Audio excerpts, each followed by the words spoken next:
अरे यार, इतना एडवेंचर तो मैंने अपनी पूरी जिंदगी में नहीं की जितना इन पिछले कुछ घंटों में हो गया है। वाकई यार, बहुत हो गई हाइकिंग साइकिंग।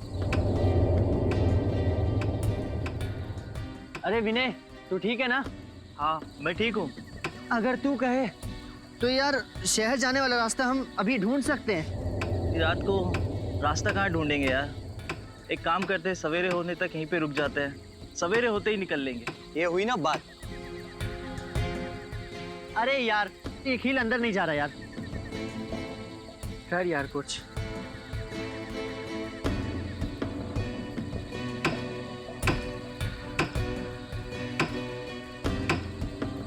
मुझे लगता है नीचे पत्थर दबा हुआ है, पहले उससे निकाल लेते।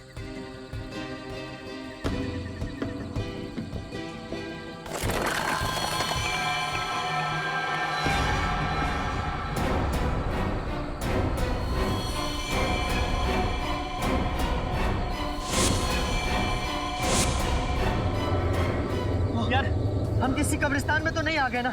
बस यार, अब मैं एक पल भी यहाँ नहीं रुक सकता। चलो अपना अपना सामान बांधते, आओ।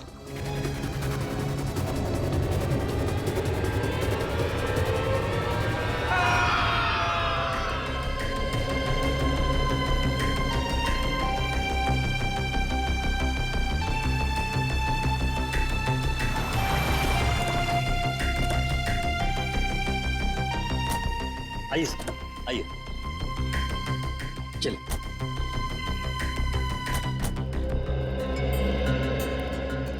वाओ, आज मेरी जिंदगी का सबसे बड़ा दिन है।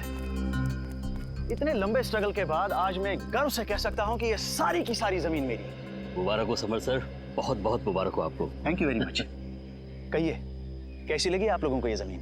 शहर से काफी दूर है और आप यहाँ हॉलिडे कॉटेज बनाना चाहते हो? यहाँ दूर दूर तक हम खेती करेंगे, फलों की, सब्जियों की, और यहाँ बीच में हम कॉटेज बनाएंगे, हट्स बनाएंगे। ये वाकई नया और अनोखा आइडिया है, लेकिन खेती बाड़ी शुरू करने से पहले हमें यहाँ जमीन की जांच तो करनी पड़ेगी ना।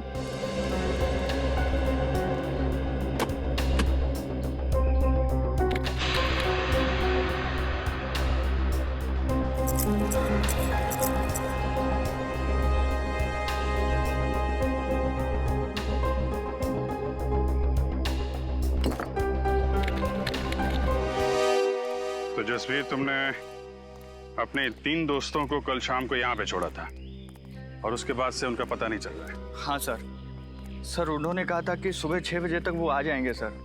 मुझे काफ़ी फिक्र हो रही है सर। वो लोग जब बहुत ज़्यादा लेट हो गए तो मैंने प्रिंसिपल साहब को इन्फॉर्म किया सर।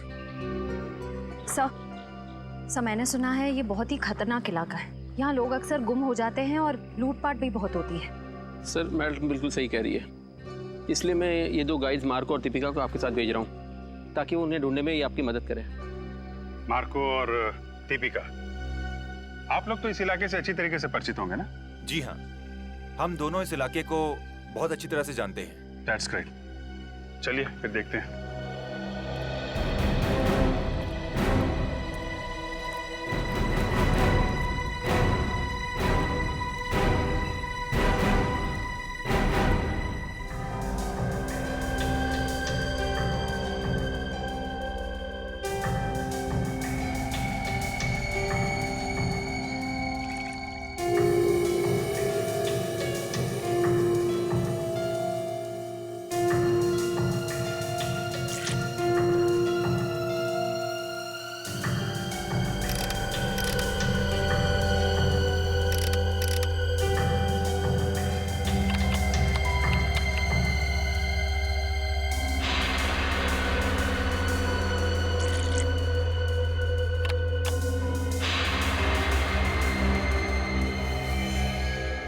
नो, क्या हुआ?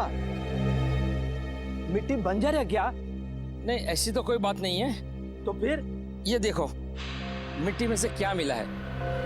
ओह माय गॉड, अब हम क्या करेंगे? करना क्या है, सीआईडी में डॉक्टर सालुंके को फोन करते हैं।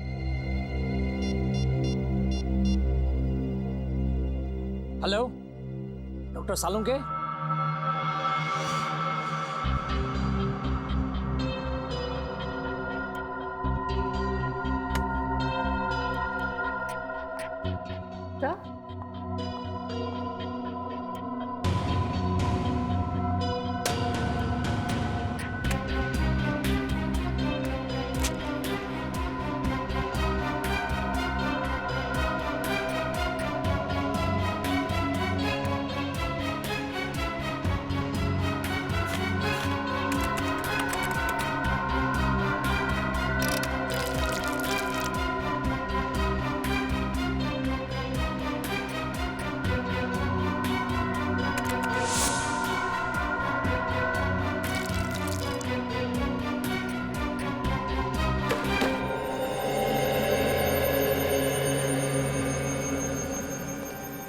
लोगों का शक एकदम सही था। उस मिट्टी में मुझे पूरे 26 लोगों का डीएनए मिला है।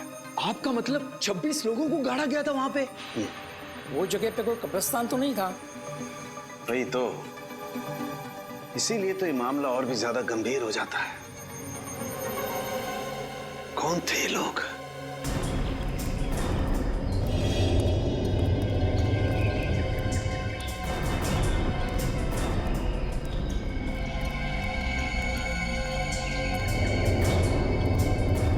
तो इधर बाईं तरफ और दाईं तरफ क्या है? बाईं तरफ खाई है और दाईं तरफ एक जमीन का टुकड़ा है।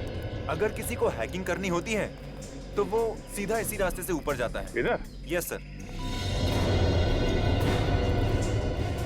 सर, कहीं वो लोग इस खाई में तो नहीं गिर गए होंगे? पहले चलो देखते तो हैं, आ जाओ।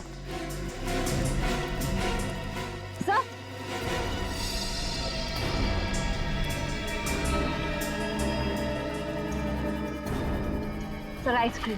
हाँ सर, वो लोग आइस बॉक्स में आइसक्रीम और जूस भी लेकर आए थे सर। मतलब यहीं कहीं खाना वाना खाया है लोगों ने। ठीक है, ये आइसक्रीम का कप, प्लेट, मतलब यहाँ पे बैठ के उन लोगों ने खाना खाया है।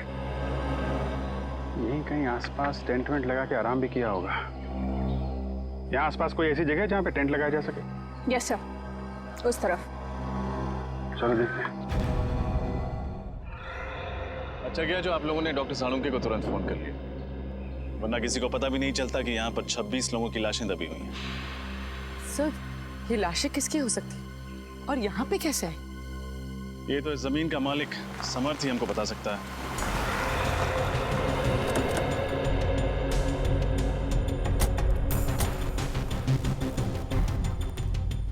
हेलो ऑफिसर, क्या हुआ? अरे अगर कोई तकलीफ थी तो हमें बता देते।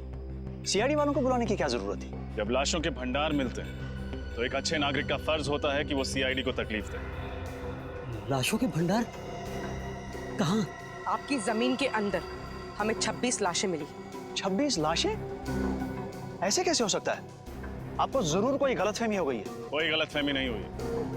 हमें इंसानों की हड्डियां, बाल, दांत मिले हैं। अभी ना जाने क्या क्या मिलना बाकी है आपके जमीन के अंदर से।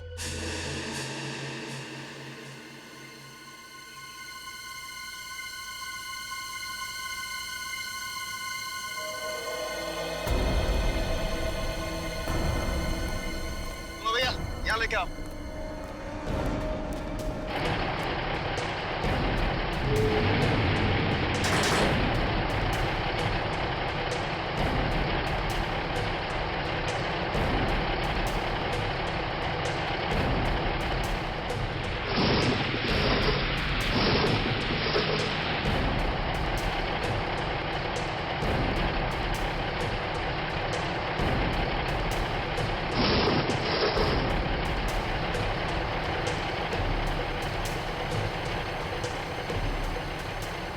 मुझे तो यकीन नहीं आ रहा है कि इस जमीन के अंदर 26 लोगों की लाश है। अगर कोई मुजरिम एक भी लाश को गाड़ता है तो वो पकड़ा जाता है, और यहाँ किसी ने 26 लाशें गाड़ी है। कोई भी जुर्म छुपता नहीं है डॉक्टर तारिका। इस अपराध से भी पर्दाफाश हो ही गया। उन मजदूरों को लेके जाओ, उनको बोलो उस तरफ खुदाई शुरू करें। आप लोग उस तरफ चलिए।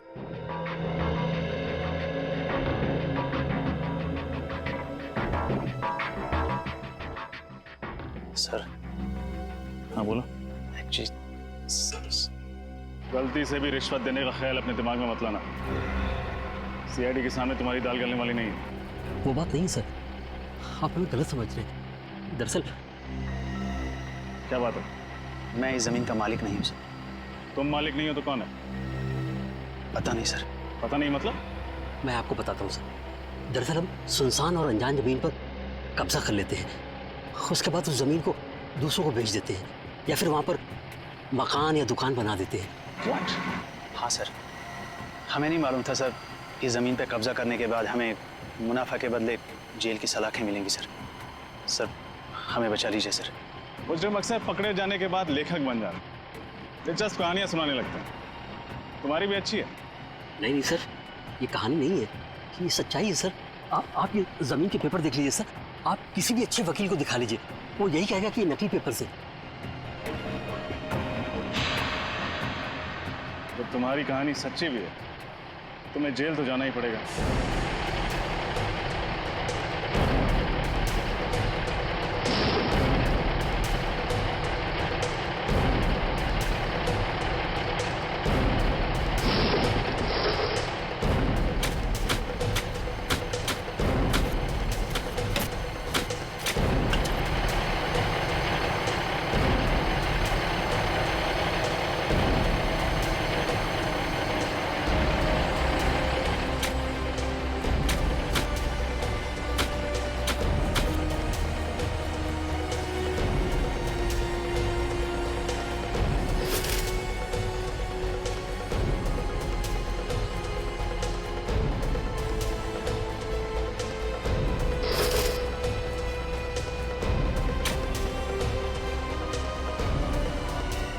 मैडम, ये देखिए मैडम।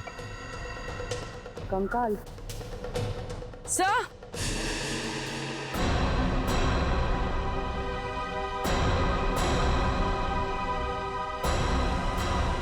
उधर कुछ है? सर,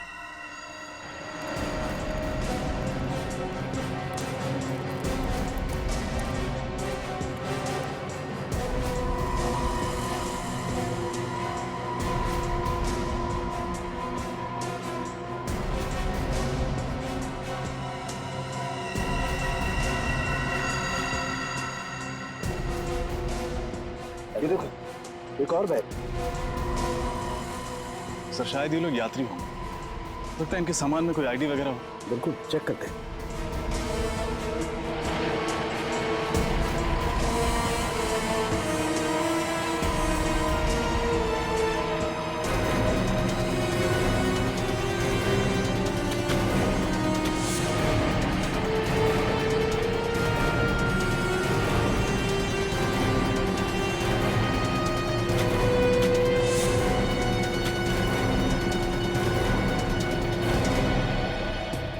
बैग में तो कुछ भी नहीं है, कोई आईडी वगैरह।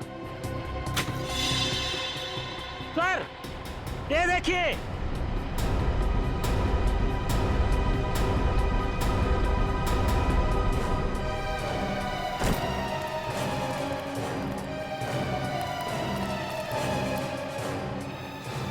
सर, ये देखिए नीम का पत्थर।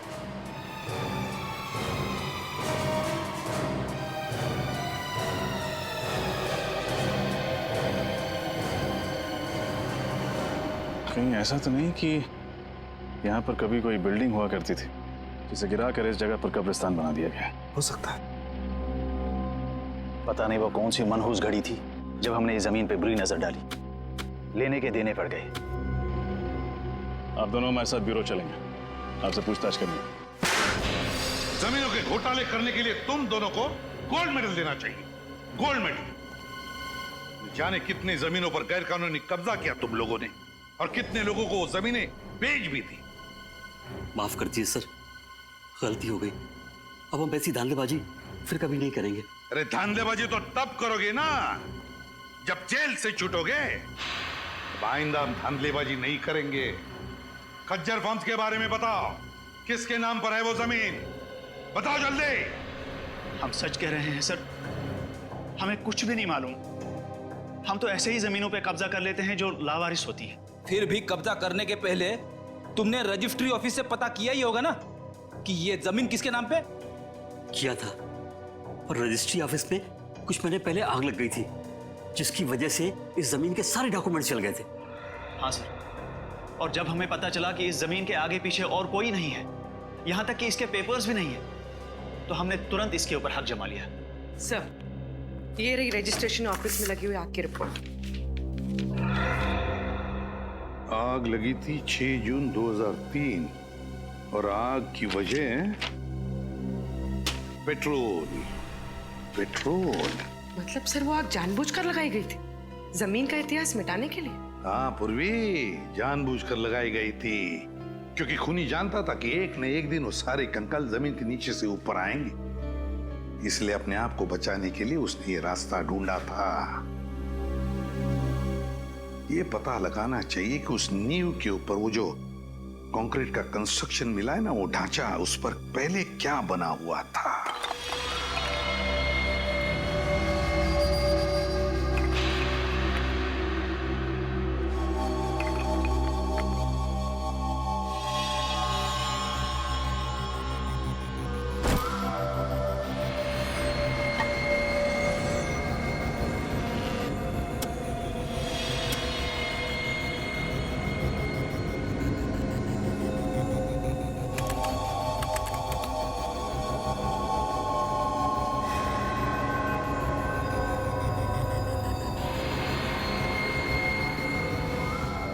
माय गॉड, क्या हुआ सर? तारिका, ये हड्डी जरा गौर से देखो।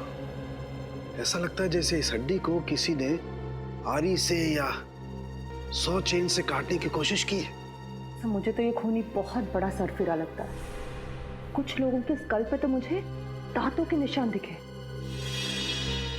ये देखिए, जैसे कि वो उनका सर ही चबाना चाहता हो।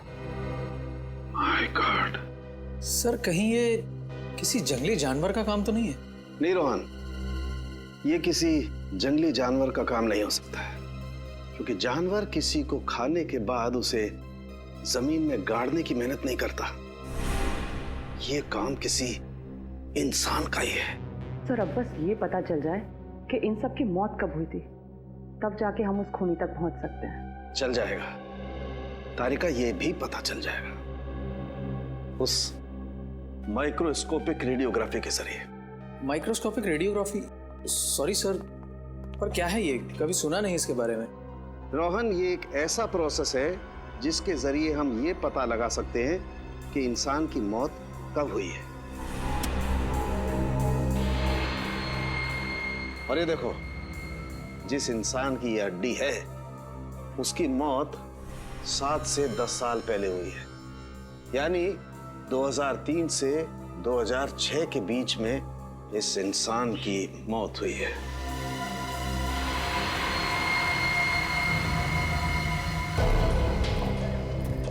और कितनी दूर चलना पड़ेगा अभी?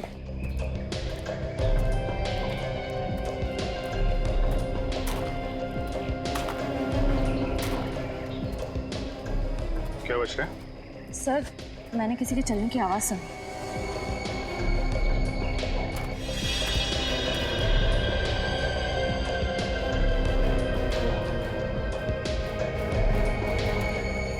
यहाँ तो कोई नहीं दिख रहा।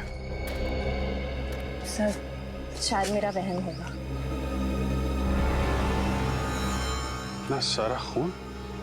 ये जितने भी कंकाल हैं, इनमें से कुछ लोग विदेशी हैं, जैसे एशियन, कॉकेशियन, अफ्रीकन वगैरह वगैरह। पर सर, ये सब कैसे पता चलता है? पूर्वी, इंसान की खोपड़ी सब कुछ बता देती है। उसके सर की बनावट, उसकी जबड़े की हड्डी, उसकी नाक की हड्डी की स्थिति, इस सब से उसके रूट्स के बारे में पता चल जाता है। खूनी तक पहुंचने के लिए हमारा ये जानना बहुत जरूरी है कि ये सब कौन है, इनकी पहचान क्या है। आरव का तो अभी तक पता नहीं चल पाया, लेकिन ये दोनों जरूर स्पोर्ट्समैन रहे हों, रनर या कोई एथलीट।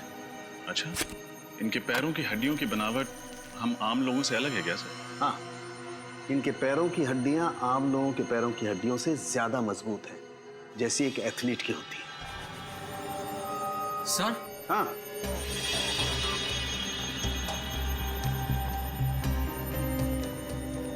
क्या हुआ?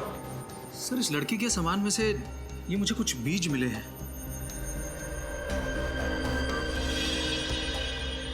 ये किस तरीके के बीज हैं? नागा जोलकिया नाम का मसाला है। ये दुनिया का सबसे तीखा मसाला है, और ये इतना तीखा मसाला है कि नॉर्मल नमक या मिर्च की तरह नहीं खाया जाता। तकरीबन हजारों लाल मिर्च की ताकत इस थोड़े से मसाले में है। नागा जोलकिया, कोई ये मसाला इस तरीके से अपने सामान में लेकर क्यों घूमेगा? कहीं ये लड़की कोई रिसर्च वगैरह तो नहीं कर रही थी? खून का सैंपल ले लो श्रेया। बच्चों के माँ बाप के डीएनए के साथ मैच करके देख लेंगे।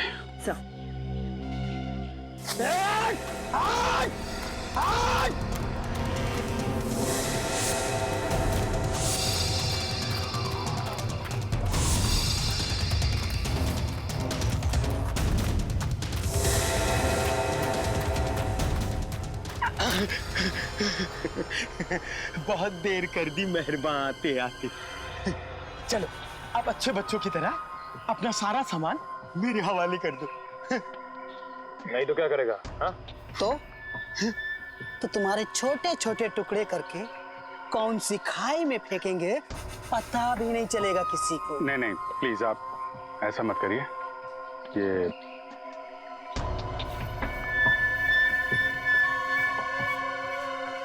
सीढ़ी सीढ़ी और सामान चाहिए आप लोगों को?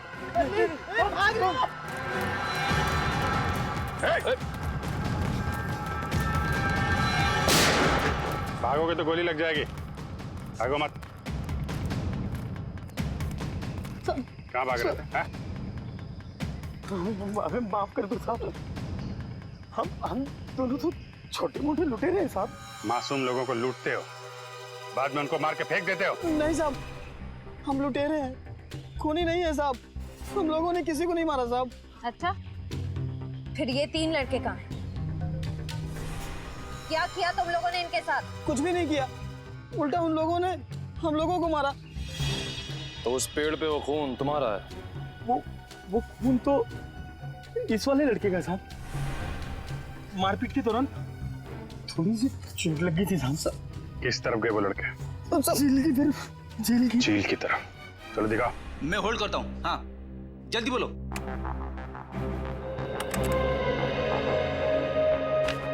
जी हाँ, मैं 2003 की बात कर रही हूँ, आज से 10 साल पहले की। मसाले का नाम है नागा झुलके, और जितने भी ऐसे खेत हैं जहाँ नागा झुलके नाम का मसाला उगता है, वहाँ उस लड़की की फोटो भेज दीजिए। और हाँ, एग्रीकल्चर इंस्टीट्यूट्स में भी।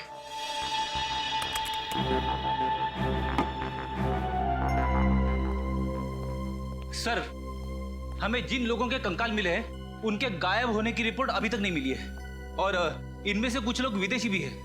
पता नहीं उनके घर वालों ने उनके गायब होने की रिपोर्ट कहाँ पे लिखवाई है। हो सकता है ना फ्रेडी कि उनके घर वालों को पता ही नहीं था कि जब ये हादसा हुआ तब ये लोग इंडिया में ही थे। लेकिन एक खज्जर फार्म से ही पता चलेगा कि ये सारा चक्कर क्या है। सर, एक बात बड़ी अजीब है, खज्जर फार्म के आसपास दूर दूर तक कोई भी जंगली जानवर नहीं है, तो लोगों को मार कौन सकता है उनके मांस के लिए?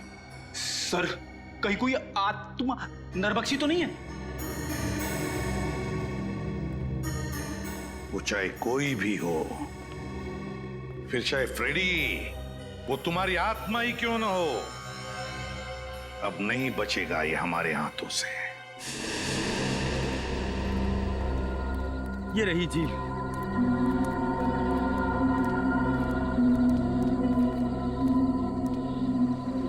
निखिल, श्रेया, झील के आसपास का एरिया अच्छी तरीके से चेक करो, देखो कुछ मिलता है क्या। साहब, हम लोग जा सकते हैं? तुम लोग जाओगे, लेकिन सीधे जेल जाओगे। खड़े रह।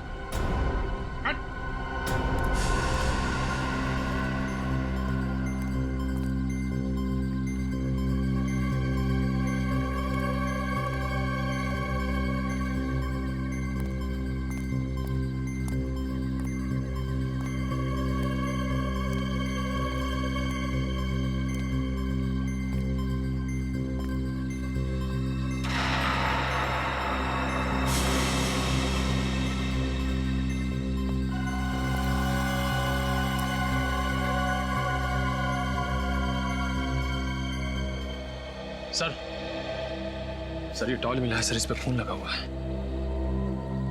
जरूर ये किसी घायल लड़के का ही होगा। काफी गहरी चोट लगी है उसे।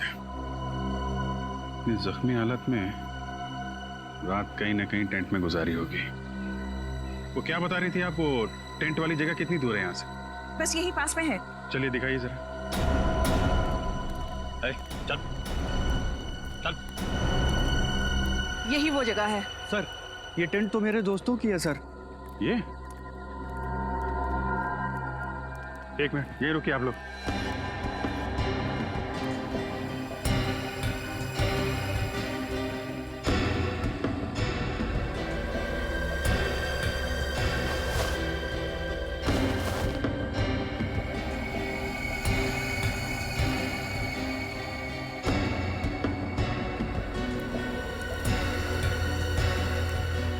शूज, टूटे हुए टेंट, बिखरा हुआ सामान, क्या हुआ क्या यहाँ पे?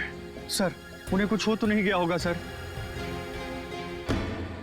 सर हो सकता है ये किसी जंगली जानवर ने हमला किया हो। पर सर इस इलाके में तो कोई जंगली जानवर है ही नहीं। जानवर नहीं है तो फिर ये सब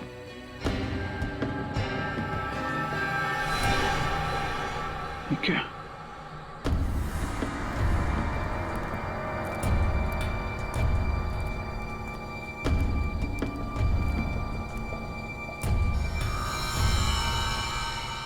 बहुत सारा खून है।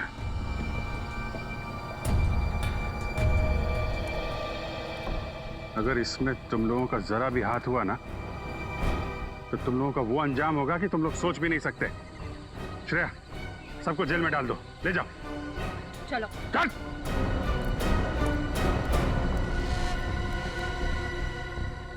यहां से आगे घसीटने के निशान भी दिख रहे हैं। देखते हैं ये निशान कहां लेके जाते हैं।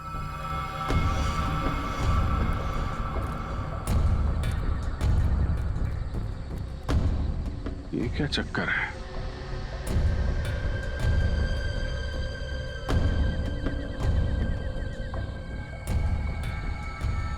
एक मिनट, आप लोग यहीं पे रुकिए। सर, मिट्टी काफी ढीली लग रही है। ऐसा लग रहा है हाल फिलहाल में खुदाई हुई है। मामला गड़बड़ लग रहा है।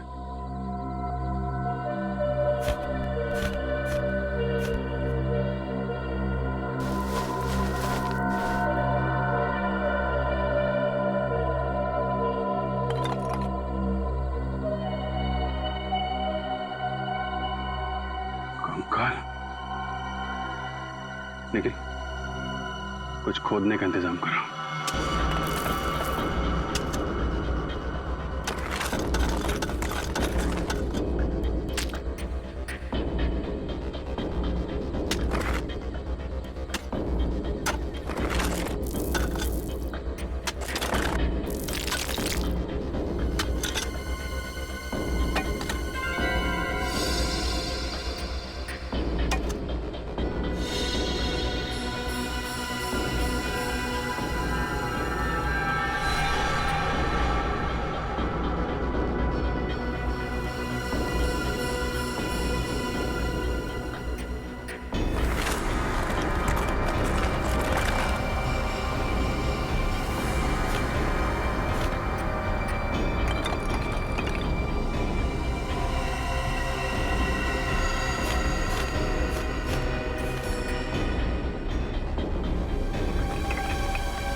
ये क्या चक्कर है? एक, दो, तीन, चार। ये जसवीर तो कह रहा था कि उसके 3 दोस्त गायब हैं। चौथा कहां से आ गया? हाँ सर, हमें 3 की तलाश थी और यहाँ चौथा भी आ गया। जसवीर, तुम्हारे तीनों दोस्तों के साथ में कोई और आदमी भी था क्या? नहीं सर। सर, ये कंकाल क्या मेरे दोस्तों के हैं सर? बहुत जल्द पता चल जाएगा।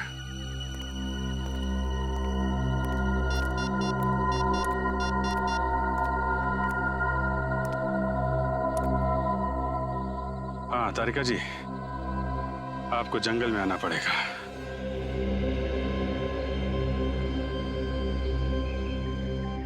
अभिजीत, इन सभी की मौत को ज्यादा दिन नहीं हुए, लेकिन ये वाला कंकाल बाकी 3 कंकालों से कुछ अलग कहानी बता रहा है।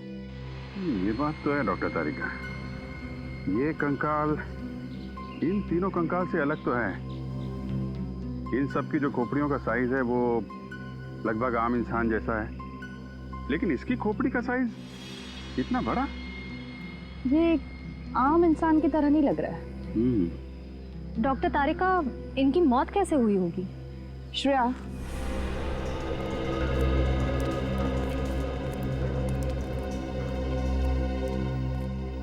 इसकी गर्दन पे और छाती पर दांतों के काटने के निशान हैं, पर फोरेंसिक में टेस्ट करके ही सही नतीजे पर पहुंच सकते हैं। खजर फर्म से मिली फाउंडेशन के अनुसार ही मैंने ये ब्लूप्रिंट तैयार किया। काफी बड़ी जगह है ना? जी सर, इसको देखकर नहीं लगता है कि ये किसी का घर या ऑफिस होगा। 2-2 स्विमिंग पूल की जगह छोड़ी गई है सर। 2-2 स्विमिंग पूल तो किसी होटल या रिसोर्ट में ही हो सकते ना? बिल्कुल सही कहा आपने। इसे देखकर लगता है ये जरूर कोई होटल या रिसोर्ट होगा, क्योंकि कॉरिडोर की जगह भी छोड़ी गई है। और ये यहाँ पर हमें सबसे ज्यादा लाशें मिली इस एरिया में। यहाँ क्या हो सकता है? मुझे लगता है सर ये होटल या रिसोर्ट का गार्डन हो। कोई होटल या रिसोर्ट,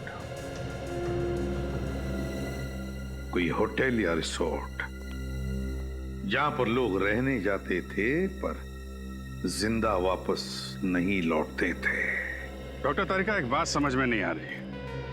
आप कह रही हैं कि इनको मरे हुए ज्यादा दिन नहीं हुए, तो फिर इनके शरीर से खाल और मांस कहाँ गया? इन गड्ढों में हमें खाल का एक छोटा सा टुकड़ा भी नहीं मिला है। नहीं अभिजीत, एक टुकड़ा है यहाँ पे।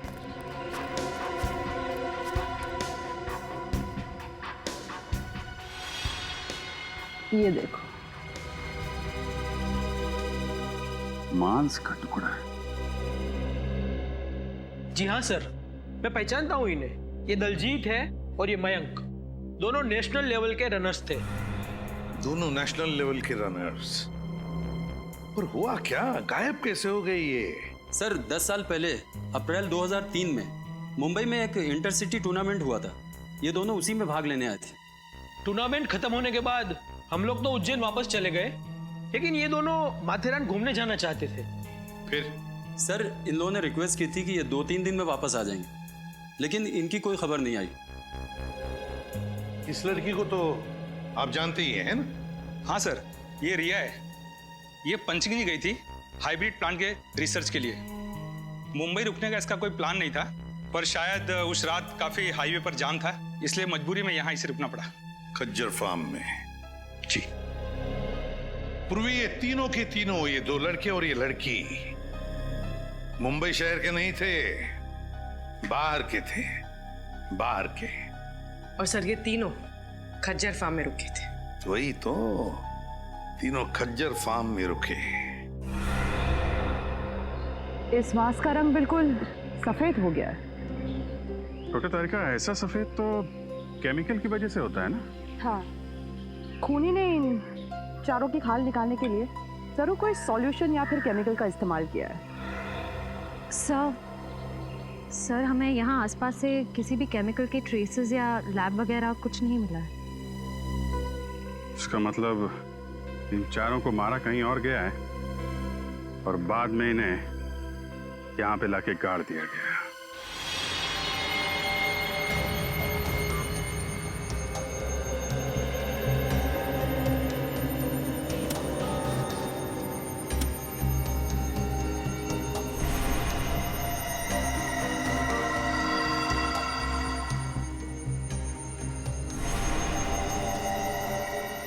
अब तक तो आप लोग इंसानों की लाश, इंसानों के कंकाल लाया करते थे, लेकिन इस बार आपने सारी हदें पार कर दी। क्यों नॉट सर? ये कंकाल भी तो इंसानों के ही हैं। हाँ हैं, वो तीनों कंकाल इंसानों के हैं, लेकिन ये चौथा कंकाल जानते हो किसका है? किसका है sir? Pavilion man. Alien man? क्या मतलब? देखो, इंसान को इंसान बनने के लिए कई स्टेजेस से गुजरना पड़ा है, ये तो सबको मालूम है।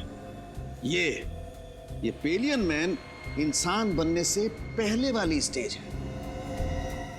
अरे बाप रे, ये तो बड़ा ही खतरनाक है। हाँ फ्रेडी, ये बहुत खतरनाक भी है और बहुत ही ज्यादा शक्तिशाली भी है। इन तीनों लड़कों को उस पेलियन मैन ने मार के खाया है, मार कर खाया है अपनी भूख मिटाने के लिए। तो ये जीव नरभक्षी होते हैं, मैन ईटर्स। हाँ पूर्वी, तभी तो इनके दांत हमारी तरह नहीं होते, बिल्कुल बड़े और नुकीले होते हैं। दिखाती हूँ।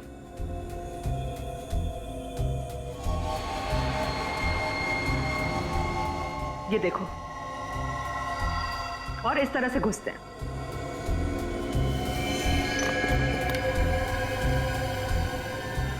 सर, हमें तो लगा था ये किसी जंगली जानवर का काम है। ऐसा भी कोई जीव हो सकता है, ये तो हमने सोचा ही नहीं था। लेकिन विनीत, अगर इन 3 लड़कों को इस जीव ने मारा है, तो फिर इस जीव को किसने मारा? क्योंकि इसकी खाल भी बिल्कुल उसी तरह निकाली गई जिस तरह इन 3 लड़कों की निकाली गई थी। मुझे लगता है इस पेलियन मैन को कोई और कंट्रोल करता है। आप शायद सही कह रहे हैं सोलंकी साहब, क्योंकि अगर इसे कोई और कंट्रोल नहीं कर रहा होता तो ये अब तक शहर में घुसकर तबाही मचा चुका होता। कोई तो है जो इसे इसकी खुराक देता है। उस एरिया के सारे रिसोर्ट्स में जाके चेक करना होगा। ये चाकू, ये हड्डियां, ये खून, सर मुझे पूरा यकीन है वो नरभक्षी जीव यहीं पे है सर, यहीं पे।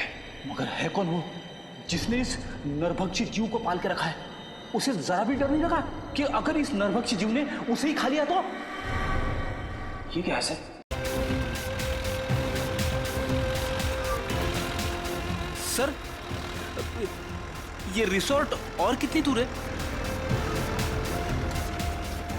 बस थोड़ी देर में आ जाएगा, वो देखो।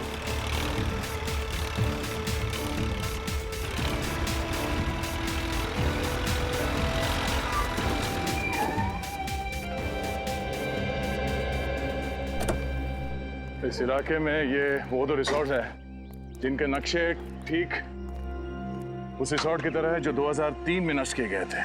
अब सर, उन तीनों लड़कों का और उस आदि मानव का कंकाल भी तो हमें आसपास के एरिया में से मिला था ना।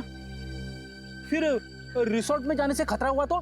फ्रेडी, खतरा है इसीलिए तो जाना है। ये देखो, दोनों रिसोर्ट्स में खुफिया रास्ते हैं। एक रास्ता ये तहखाने की तरफ जाता है और ये दूसरा रास्ता रिसोर्ट से बाहर निकलता है। ये जो कोई भी जीव है जिसने इतना आतंक मचा रखा है, उसे इस रिसोर्ट के किसी खुफिया कोने में पाल पोस के बड़ा किया गया होगा। हाँ सर, कोई तो है जो अपने फायदे के लिए इस जीव का गलत इस्तेमाल कर रहा है और खून की नदियां बहा रहा है। एग्जैक्टली। वो जो कोई भी है, आज की रात उसकी जिंदगी की आखिरी रात होगी। काम करते हैं, मैं और सचिन ये सामने वाले रिसोर्ट में जाते हैं। फ्रेडी, तुम और निखिल यहाँ इस रिसोर्ट में जाओ। सर, मैं आपके साथ आता हूँ। नहीं, निखिल की रक्षा के लिए तुम्हें इसके साथ जाना पड़ेगा। चलें सर? चलो, डरना नहीं, मैं हूं ना।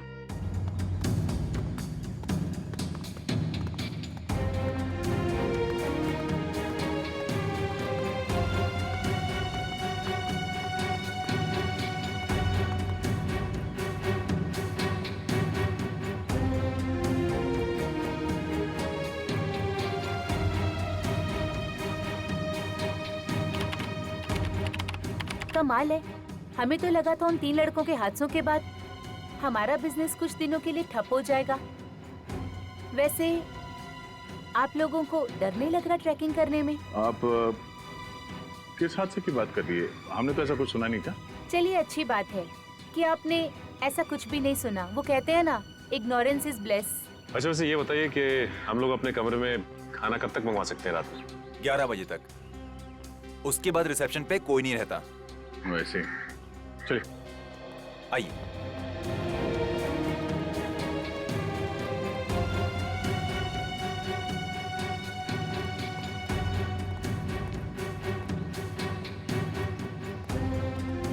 पर मुझे इनके तौर तरीके यहाँ कुछ ठीक नहीं लग रहे। तू फिक्र मत कर निखिल, दया सर ने भेजा है मुझे तेरी रक्षा करने के लिए।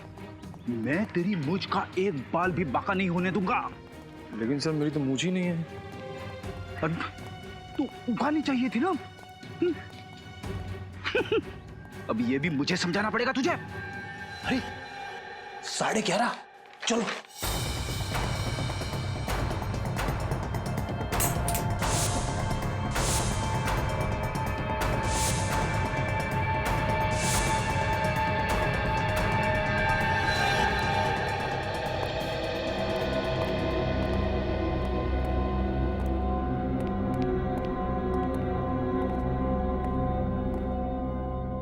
ये दरवाजा तो कॉरिडोर पे खुलता है, नीचे चलते हैं।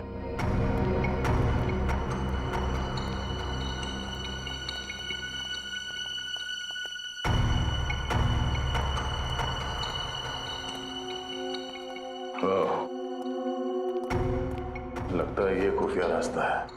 हाँ सर, तहखाने में तो कुछ मिला नहीं था। हो सकता है यही दरवाजा हमें मुजरिम तक पहुंचा दे।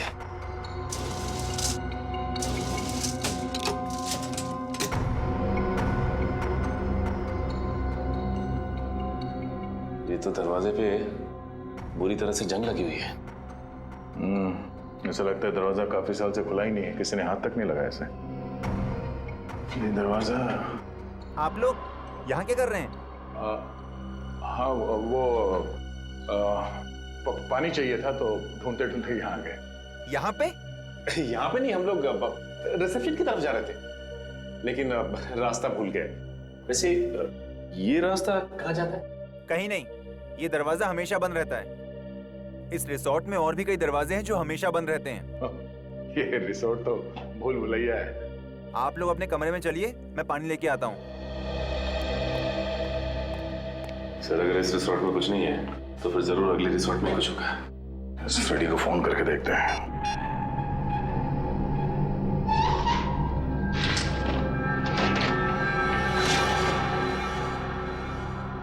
अरे बाप रे, कितना अंधेरा है यहाँ पे। ना तो कोई बल्ब है और ना ही ट्यूबलाइट। लगता है फ्रेडी का मोबाइल नेटवर्क एरिया में नहीं है, लग नहीं रहा। सर एक मिनट, मैं निखिल का ट्राई करता हूँ। ये यहाँ पे दरवाजा है। नहीं लग रहा सर। एक काम करते हैं, वहीं चल के देखते हैं।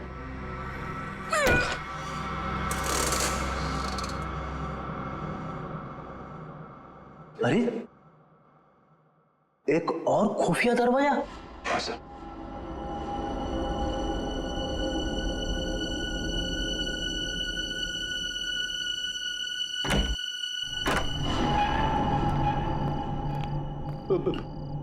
मैंने सुना है अक्सर ऐसी बंद अंधेरी जगह पे आत्माएं होती है।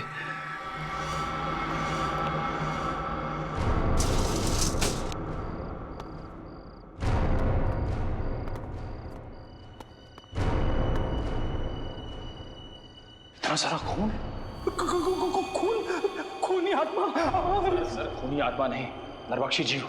सर उन मुजरिमों ने उस नरबख्शी जीव को यहीं छुपा रखा है और अपने गुनाहों को अंजाम दे रहे हैं। ये चाकू, ये हड्डियां, ये खून, सर मुझे पूरा यकीन है वो नरबख्शी जीव यहीं पे है सर, यहीं पे। मगर है कौन वो जिसने इस नरभक्षी जीव को पाल के रखा है? उसे जरा भी डर नहीं लगा कि अगर इस नरभक्षी जीव ने उसे ही खा लिया तो? ये क्या है सर?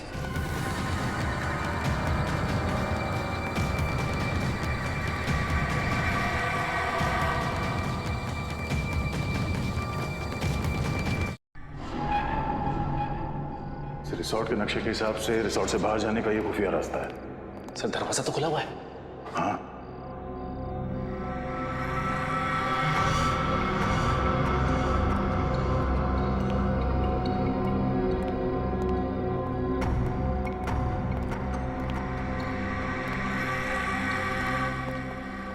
दो पलंग? हाँ, दोनों पलंग पे चेन है उस नरभक्षी जीव को बांधने के लिए।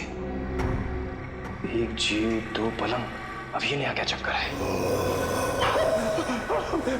ये कैसी आवाज है? किसी जानवर की आवाज लग रही है। सर दो पलंग कहीं ऐसा तो नहीं यहाँ पे दो नरबख्शी जीव है। निखिल, यहाँ से खिसक लेते हैं, आगे का इन्वेस्टिगेशन दया सर के साथ ही करेंगे। सर कुछ नहीं होगा आपको, मैं हूं ना। कौन है?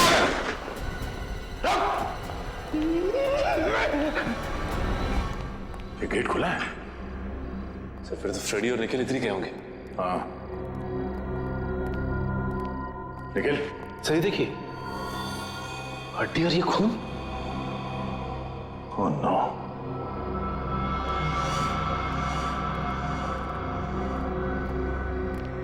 ये क्या? इसका मतलब है दो नरबख्शी जीव। लेकिन सर एक की तो मौत हो गई थी। सचिन, निखिल और फ्रेडी की जान को भी खतरा है, जल्दी।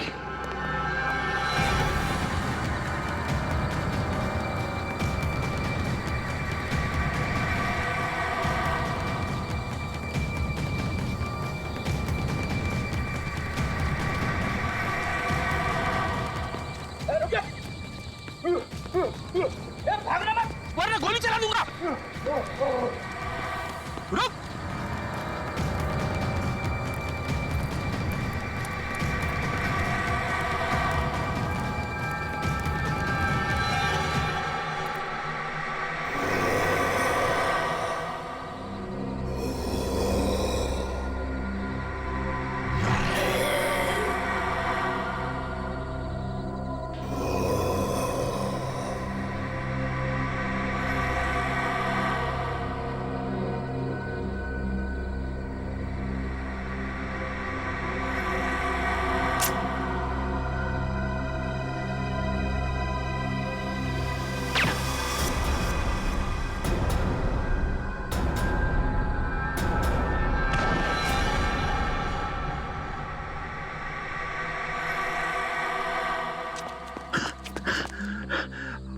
अरे वाह सर, आपने इसे मार दिया। नहीं फ्रेडी, सिर्फ डांट से बेहोश किया इसे।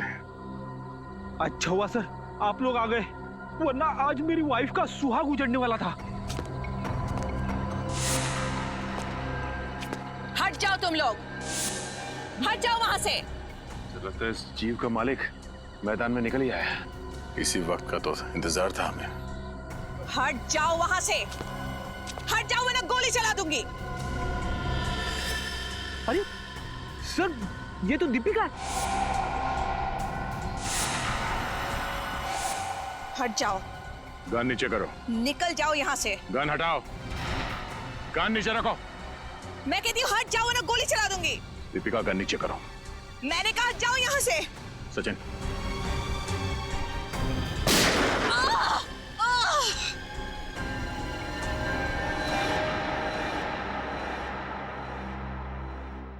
मेरे पिताजी एक एंथ्रोपोलॉजिस्ट थे, मानव वैज्ञानी। बहुत साल पहले वो मंटोनियो नाम के एक छोटे से टापू में गए थे, जहां से वो दो ऐसे जीव लेके आए जो ना तो इंसान थे और ना ही जानवर। उन्हें देखकर ऐसा लगता था जैसे वो इंसानों से एक स्टेज पीछे हैं। एक मिनट, तुम्हारे पिताजी उन लोगों को यहाँ इंडिया में कैसे लेके आए? ये तो गैर कानूनी है ना? जी, स्मगल करके, गैर कानूनी तरीके से। पर जैसे जैसे वक्त बीतता गया उनके साथ मेरा लगाव बहुत बढ़ गया। पर मेरा यकीन मानिए सर, मैं बिल्कुल नहीं जानती थी कि जैसे जैसे वो बड़े होते जाएंगे वो नरभक्षी बन जाएंगे, मैन ईटर्स। और इसीलिए तुमने उनकी इंसानी मांस खाने की भूख को मिटाने के लिए रिसोर्ट में जितने भी लोग आते थे उनका शिकार करना शुरू कर दिया। तो मैं और क्या करती? मुझे डर था कि कहीं एक दिन उन्हें अपना खुराक ना मिले तो शायद वो मुझे ही अपना शिकार बना लेंगे। अगर इतना ही लगाव था तुम्हें इन दोनों से, तो तुमने एक जीव को मार क्यों दिया? क्योंकि वो मेरे कैद से भाग गया था और उसने उन तीनों लड़कों को मार दिया। और जब इस तरह के जीव अपने मालिक का आदर और सम्मान नहीं करते हैं तो उन्हें मार ही देना चाहिए। सर, क्या मैं एक आखिरी बार उससे मिल सकती हूँ? प्लीज। वो कहाँ है? कैसा है वो? उसे हमने एंथ्रोपोलॉजी डिपार्टमेंट भेज दिया है, वो लोग तय करेंगे उसके साथ क्या करना है। लेकिन तुमने बहुत बड़ा गुनाह किया है। न जाने कितने मासूम लोगों की जान गई है तुम्हारी वजह से। तुम्हारे साथ क्या करना है ये अदालत तय करेगी, असाइलम या जेल।